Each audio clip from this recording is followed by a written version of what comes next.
Welcome in, welcome in. I'm Led with Gamers Keep, and welcome to Rapid Review, where we give you the official review in less than 10 minutes. Boys, girls, grab your popcorn, a Snuggie, and maybe your rectal plug, because this one we're going over Mage Arena. I think indie games are on the rise right now. I was scrolling across Steam, and on the homepage, somehow this janky little game that came out a week ago called Mage Arena popped up on my screen and immediately caught my attention. It initially didn't look anything too crazy or too special, but then I read that the game relies on your voice to cast spells, and that's freaking crazy. So I wrapped in my buddy and frickin' sent it. With no surprise, it's definitely janky and got a few things to work out, as it's probably just one guy, small indie studio, but they've acknowledged that and are working on things. But I gotta tell you, I've not quite had an experience like this in a while, so hell yeah, boys. But let's dive into what they did. So what they did here is they essentially took the idea of being a wizard or warlock, and instead of having to use your keys or your controller to press a button and cast a spell, you have to flip through your mage book to get onto the correct spell, and then you cast it with your voice. So everything is voice activated, which requires a microphone, of course. So you just get a bunch of doofs on the field just yelling fireball or freeze or dark blast, which is just absolutely ridiculous. And with that being said, the game runs off of a VoIP system, so everybody's running around with proximity chat, and I think that's just always way more fun and way more immersive. For what they have right now, they have a 4v4 where it's sorcerers and warlocks on a capture the flag basis, and you can choose a medium size or a large size map, and each team has their own base, and the objective is essentially to cross over to the other base and capture their flag, making it your own base, which will then stop their ability to respawn. Of course, in doing this, it's a PvP approach, so the whole time you're fighting each other along the way, and while you have your own bases, you're able to respawn at the flags you set up, whether it's your own base or it's a checkpoint at one of the flags in the middle. I actually like the style of this game. In the top left, you're gonna have your health bar, which is kind of pink, and then right below that isn't actually your mana. It seems that your mana is unlimited and the spells are a cooldown, so you have to flip through the books to constantly cast spells and wait for the individual spell to cool down. But the mana is unlimited, and the bar below your health is your stamina. They also give you a few pocket slots, which is the 5 boxes at the bottom, and you can throw stuff into there like potions that you're able to craft with this chubby wubby boy back at your base, and other items as well. Before we get into it, be sure to give a like and subscribe so I can feed my 5 wives and 23 children. Papa, my Camberley is a Rambly. Not now, number 17. Papa's working, you scrawny little rascal. Problems.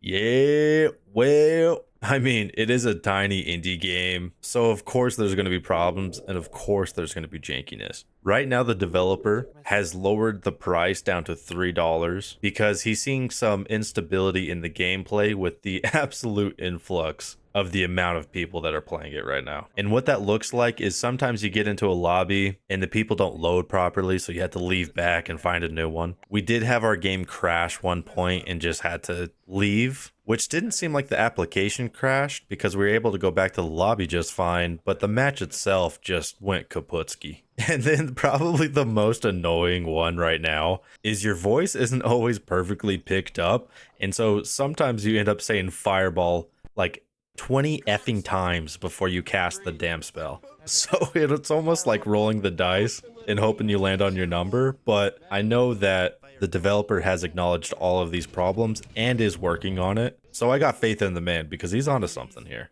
Audio and visuals. You know, for a small indie, they kind of smashed it out of the park. I love this older, grungier aesthetic. It really just fits the theme super well for a Mage Arena. The health bar in the top left, I love that look. It's so cool. Everything is pretty well to see and understand, but I will say it gets darker than dark in some of these dungeons. So without a torch, you're totally blindfolded. A lot of the times we see with audio that the sounds of actions don't quite hit right, or the ambience is just too quiet, too lifeless, so to speak. But I don't get that here. I actually think they nailed the sounds too, so massive kudos. Gameplay. Yes, the best part. Gameplay rips. I think the idea to turn a mage sorcerer battle game into voice speaking is just brilliant. I mean, it only makes sense logically, but no one's ever done it before, as far as I'm aware. And it just captivates this entirely unique experience in the gaming industry that I just love and appreciate. But the cool thing is, along the way, there's a lot to actually explore with crystal caverns, dungeons, lava castle, and in these, there's typically a flag to capture for your team to use as a spawn checkpoint, or there's special treasure.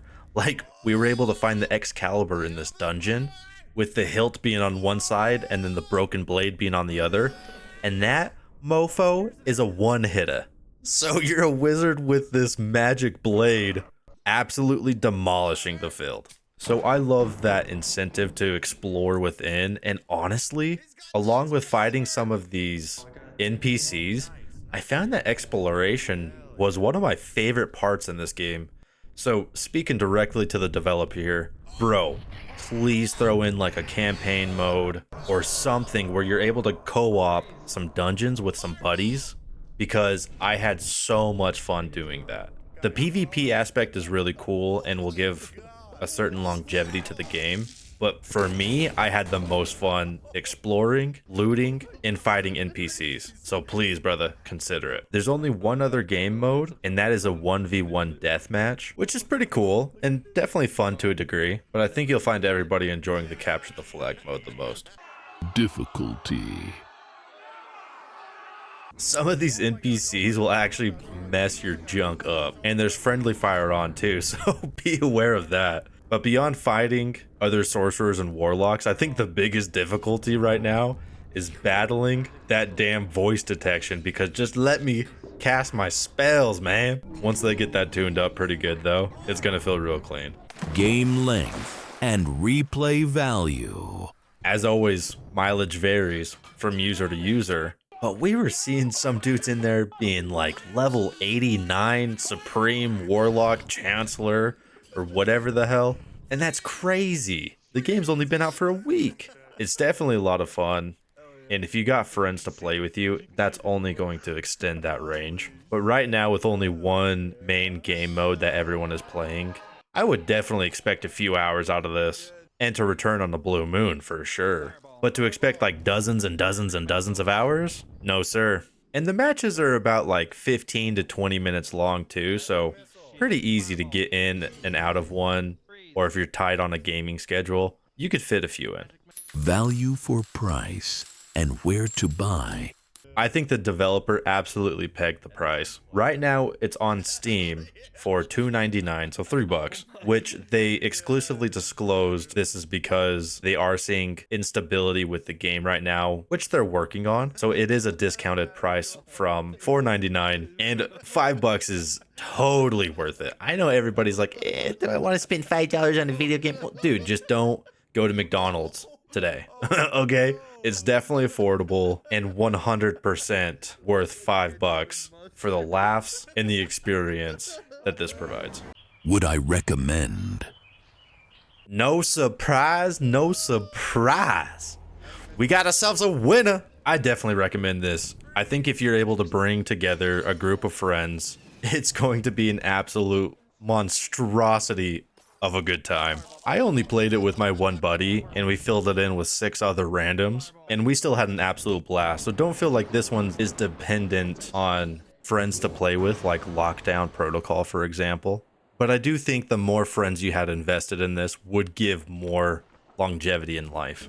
But they did great, and they have my blessing. Just please consider doing a PvE dungeon crawler mode, or even PvE VP. But a dungeon crawler version game mode would be sick. But anyways, thank y'all beautifuls for watching, and we'll see y'all in the next one. Oh, what the fuck? I levitated myself. What the fuck did I do? I'm Jesus. He's too powerful. Fireball. No one can stop. Yeah, boy, shoot him down. I'll be your Fireball. guys' recon. Fireball.